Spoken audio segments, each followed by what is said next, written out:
Bismillahirrahmanirrahim. Assalamualaikum warahmatullahi wabarakatuh. Alhamdulillahirabbil alamin, wassalatu wassalamu ala sayyidil mursalin sayyidina wa maulana Muhammadin wa ala alihi wa sahbihi ajmain, amma ba'du. Puji syukur marilah kita limpahkan kepada Allah Subhanahu wa taala. Kita panjatkan kepada Allah Subhanahu wa taala yang selalu memberikan taufik, hidayat, rahmat, kasih sayang kepada kita semuanya.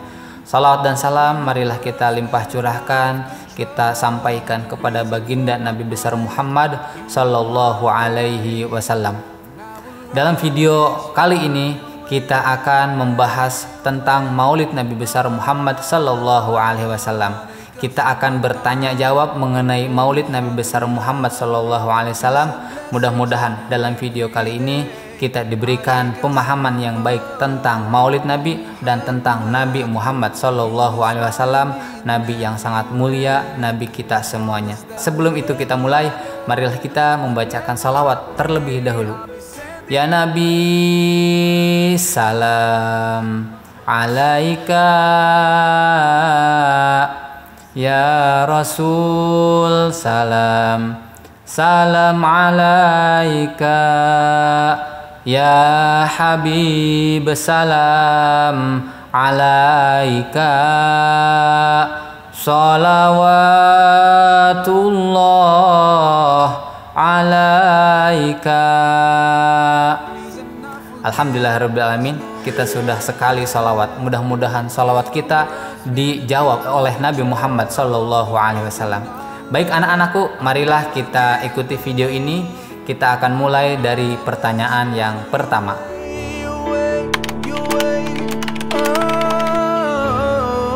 Baik, pertanyaannya sangat bagus. Kenapa kita harus merayakan Maulid Nabi besar Muhammad sallallahu alaihi wasallam? Ini mungkin menjadi pertanyaan banyak orang, termasuk mungkin anak-anak bapak di rumah. Alasannya setidaknya ada 4 alasan kenapa kita harus melaksanakan Maulid Nabi besar Muhammad SAW. Melaksanakan Maulid di sini dalam artian kumpul bareng di suatu masjid atau di majelis taklim, atau kita merayakan dalam konteks yang lebih kecil di rumah ataupun dalam bentuk syukuran di rumah ataupun yang lainnya. Setidaknya ada 4 kenapa kita harus melaksanakan Maulid itu. 1, bahwasanya Nabi Muhammad SAW adalah Nabi yang paling mulia di antara Nabi yang lain. Nabi Adam Nabi mulia, Nabi Ibrahim Nabi mulia, tapi di antara para Nabi dan Rasul yang diutus sama Allah Subhanahu wa taala, Nabi Muhammadlah Nabi satu-satunya yang paling mulia di hadapan Allah Subhanahu wa taala. Perlu kalian ketahui bahwa Nabi Muhammad sebelum lahirnya saja itu Nabi Muhammad sudah dikabarkan dalam kitab-kitab suci sebelumnya. Istilahnya sudah ada spoilernya. Ya, dalam kitab Taurat, kitabnya Nabi Musa, dijelaskan bahwa akan ada nabi terakhir yang diutus oleh Allah Subhanahu wa taala, Nabi besar Muhammad sallallahu alaihi wasallam.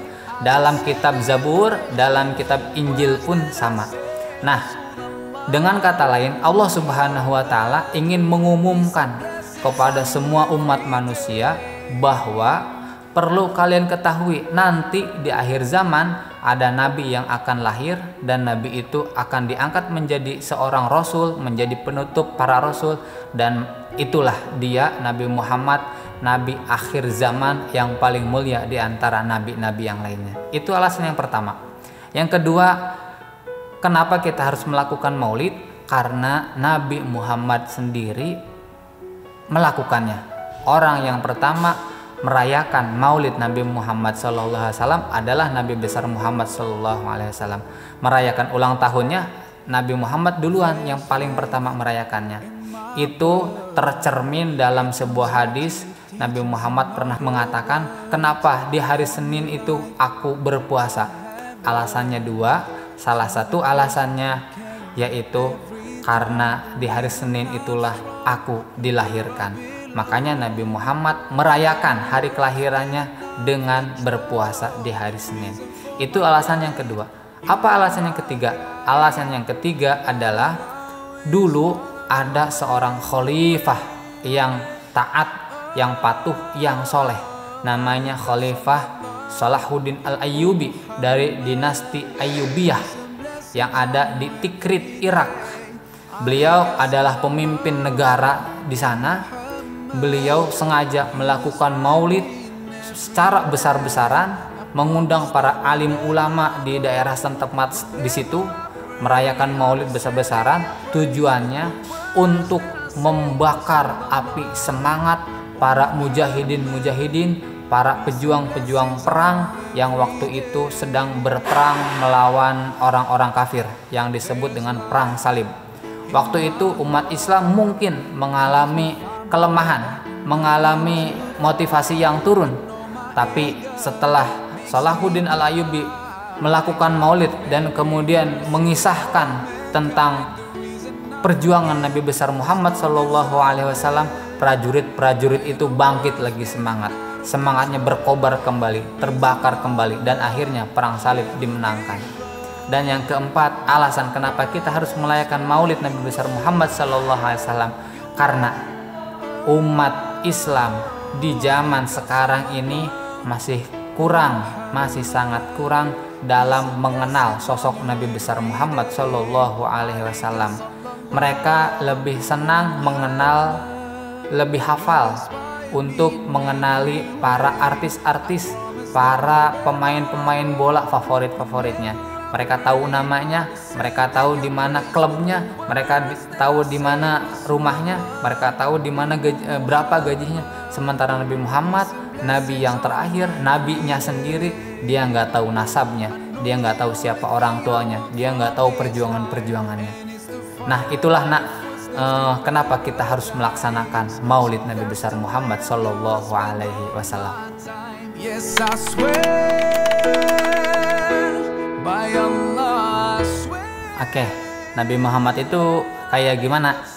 Kalau menurut Bapak, Nabi Muhammad itu ya manusia paling mulia, paling sempurna.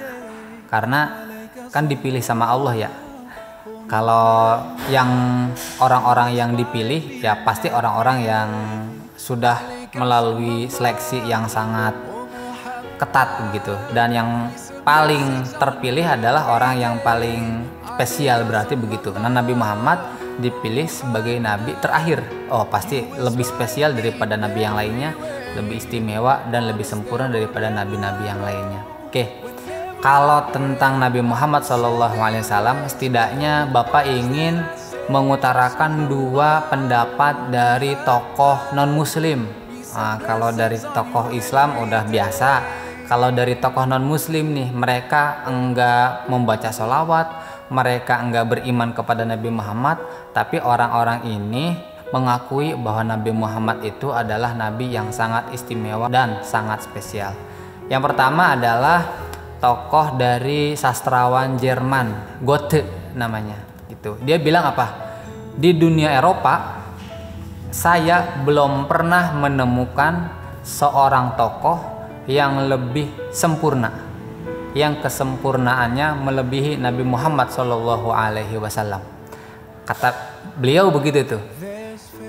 Negara Eropa tuh waktu itu negara yang paling maju, tapi saat Eropa dalam posisi yang sangat maju-majunya, di titik aman yang paling tertinggi, dunia pendidikannya maju dan sebagainya maju, tapi kata beliau tidak ada yang lebih berperan penting dalam memajukan suatu negara, suatu pemerintahan, suatu kebudayaan dan suatu agama. Tidak ada yang lebih berperan kecuali Nabi besar Muhammad SAW. Di Eropa mungkin ada yang berperan seperti itu, tapi tidak lebih tinggi, tidak lebih sukses dari Nabi Muhammad SAW. Itu yang pertama. Yang kedua, Michael Hart. Michael Hart itu dia punya buku 100 orang yang berpengaruh di dunia. Itu bukunya sangat fenomenal, sampai bukunya sudah diterjemahkan dalam beberapa bahasa. Beliau mengatakan apa?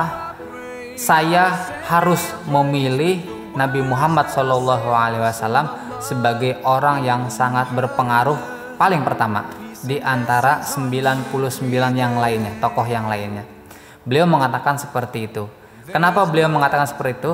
Karena Nabi Muhammad SAW sukses dalam mendidik masyarakat Arab yang tadinya jahiliyah menjadi mempunyai keimanan yang benar.